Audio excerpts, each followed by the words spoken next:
जी बिल्कुल हो सकती है, जिस तरह हमने ऑब्स्ट्रक्टिव स्लीप एपनिया बात की, क्योंकि ऑब्स्ट्रक्टिव स्लीप एपनिया जो है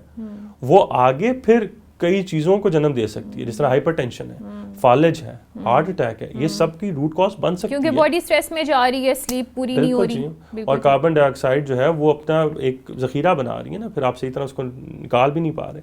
तो उसके अपने हार्मफुल इफेक्ट्स हैं। तो हमने मेजरली यही देखना होता है कि आपका जो ऑक्सीजनेशन कार्बन डाइऑक्साइड का जो अखराज है वो सही तरह ही होना चाहिए रात को भी, और फिर आप दिन में अगर नैप्स ले रहे हैं छोटे छोटे, ऑफिस में अगर आप सही तरह काम नहीं कर पा रहे और शिकायत आ रही है कि वहाँ फ्रेश भी नहीं किया और सो गए, तो you have to make sure, क्योंकि ये बाकी चीज़ों को भी जन्म देती है। और ओबेसिटी जो है, मोटापा जो इसका एक one of the major cause